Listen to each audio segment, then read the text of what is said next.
Hello. Oh, hello. Mingalay phone ka tapiyo. Yang ang pupi dagi ni, yang pupi yang babati ni. Howsik si karam kam tawbiri ke mafam adugi kari irang lebi kamay tawbiri mafam adu da tapi si.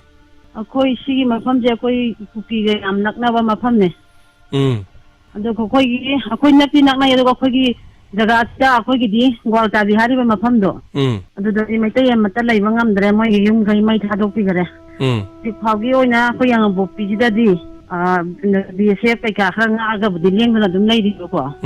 Ado bu cingong tinga da gi di numit khuding nang mai kap ngarang ju kap hoi chien na ri ni ngarang a hing di.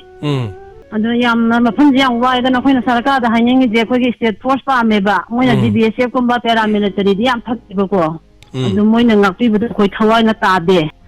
Khoi lengang na yara ga di khoi gi oi ba khoi gi state ki oi ba force tham ti na hanyang ni. Howsik ti amana BSF na ngak pi bra kamay tawi. Khoi BSF lai ya khoi ji ki oi na khoi gi no da khoi gi school ma lai da BSF lai ba. Ado BSF se khoi gi micham da ga di khoi kari hai tare ama mateng da pho chaiba khotpa di ama micham da onsala otpa khotpa di tawra chumna leira ka su dum lai bibra. Dum micham ta ko bodi thu de du moi ma pan tho kanu moi dum nga ke ko ta kanu na hai. Ado bo ko dum mera ba bi thok na khungang gi na nga kana yare kan ti dum lai moi ta na hai raga. Mamang da thokiba thodok sing da adai da asi ana nongmai na pan ba khotpa leikhi da ba khot ki ba di dum yaubi ki bra kamai tawi. Khoi mang da asi ana mak ti yaw de chok ki ba moi ahum di cho e da moi asi ana mak ti yaw de. Sok pa di yaw ki. Ahum di achok ba yaw gi noi nongmai na pan da na mi ahum mam di chok ki. Makoi gi phibam di hoji karam taw gre khar fa gara bra kamai tawi. Moi ani ma di pha da na mayum da lai do ama di maru du lok thok pa ya de na ang ga na di ha do ai mak ti wa ga bi da gi ne ba du soi do.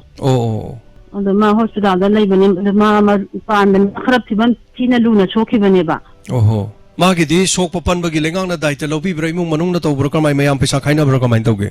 Khoi gi oi ba like try gi tawraga khaina raga du mai na pange du hoi mayam na jo like hospital ju mateng tawrak pa da gi moi na ju free da yeng ne bu gi dum hai gi du ju like khaina raga dum moi gi mateng dum khara pang. Okay, adu di hojik se adai du khara nak na lai hairam ni na lau singu ba di dum yadra bra kari lai kamai tawi. Lau singu ba gi amata ya de khoi chang ba ngam de no da khoi di chingya ga yam nak na ye ba lau sing che. Aduna changjan ba matang ngam de aduna jik lau sing gi phibam karim taw de lau sing amata unna de hojik phabu da. Adu lenga ki hai gi singarang chief minister na phongdo ki ba wafam da security personnel listing ani na ngak la lau uhalagani hai ba wafam am di hai dokre. Adu masi security na ngak ga lau u basibu ya kane na thaja bibra isa gi wakhanda kari thaja bale. Madu sa thaja de da koi na sin tanga ba wani thang oi na da taw de da. Koi chi da koi na hai le wa am ta moi phat taw bi rak de da koi di nung dang ngam de nung dang cha ko di cha ko nge ko di cha ra ni koi dum ma pham to pa yang ga dum le e ba angang api thai do ye kha kha cha ba ga na dum khara saya reaction ti ta ba kha khung ga ngak ja bai wa ni nung dang ko dingi nang mai ma kon ta ra ga ko ka da lai ngam do no da.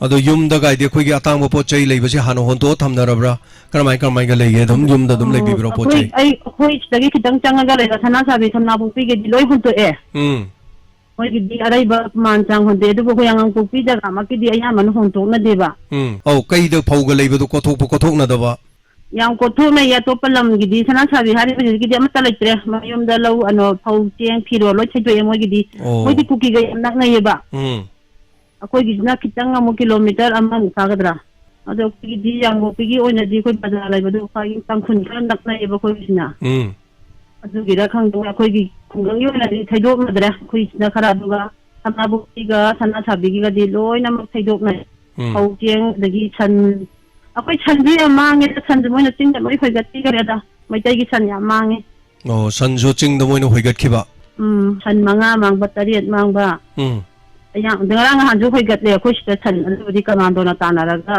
mun re ba dana khoi gi chi phibam di yam na lui adu da ina matang da hangjau ge khoi gi hojik lau uba ya ba mafam se sang bang amdra ga su khanong khar ga ta ba sina ising gum di leibra lo pham du da leite ising ma bo leite puran lai krak ni hojik lai ri je okay ising ju leite lo uba su ya de lo uba matam di yoksale pamben hun bo oiro lohon thabe abro lohon sembe abana traga lau du khoidok kada ba kari hana tawgada ba thabak sing du tawbam ti ga handre hai tare ho ya han du kang na khara khara hun je na khara ka hona tawna ba su ya we ba ko ꯑꯗꯨꯕꯨ ꯏꯔꯥꯡꯁꯦ ꯁꯨꯝ ꯀꯔꯤ ꯍꯥꯏꯗꯣꯏꯅꯣ ꯑꯩꯈꯣꯏꯒꯤꯁꯦ ꯈꯔ ꯑꯗꯨꯝ ꯑꯃꯅꯁꯨ ꯑꯃꯁꯨ ꯀꯩꯅꯣꯝ ꯏꯇꯧ ꯇꯧꯅꯕꯗꯅꯦ ꯊꯕꯛ ꯏꯟꯈꯥꯡ ꯁꯨꯕ ꯏꯆꯪ ꯆꯪꯅꯗꯕ ꯍꯥꯏꯇꯥꯔꯦ.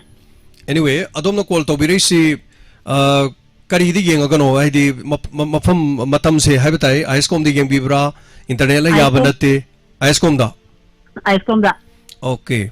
Ado kainomta haje hoge. Habiu. ISCOM je kaino tawdeba signal yam chappe yam nungaiteba amta fatana nungai hanbiyo ba koi yenga khara nungaiba. Okay. Koi haijage internet se yam kana pi da haibatai aduna channel se koi office ta khajitang internet se khar son ba haibatai ko. Thank you. Koi soidana haijage koi hansing da toroga yam yang na phana na bona jarage thagachari ISCOM da haibetare aduga mideng tabira kanda koi gi mafam du da laiba awaba mayok nari ba haibetare hojik oriba ground reality haitare haijin na ba toksin na ba nataba hojik thengnari ba haibetai aduna ISCOM di yeng biba mayam punamana sandok pi odom odom na sopongpham asida yeng biri ba singna koi gi channel asida yeng bira kanda adom na media gi min adom gi thongjin da laktragasu adom na Diamond TV gi mateng lobiro ISCOM gi mateng lobiro kanda pongpham asida call tobiu sarug yabiu phongdok piu adom na adom gi wafam aikhoina kanglu phurup amata su saigum singangum si tawbuda di khoi gi thengnari ba khoi gi reality aseng ba thoi ba thodok tu di miyam puna makhangan se adu matam adu da haitare na kanani makki akhoi meti kaktana wabadi nate kanglu amasu wabe abu warabane baujiks aduna puna maksigi yenga kanda haibatai amagi sore koi thong launa hang amagi sore so amagi ores aduna pungning da leiba wabadu di phongdo kanda koi khanghan ba mathok tai wari sikana hanu. Thank you so much. Mathangi kolarda khudong chaba pijari.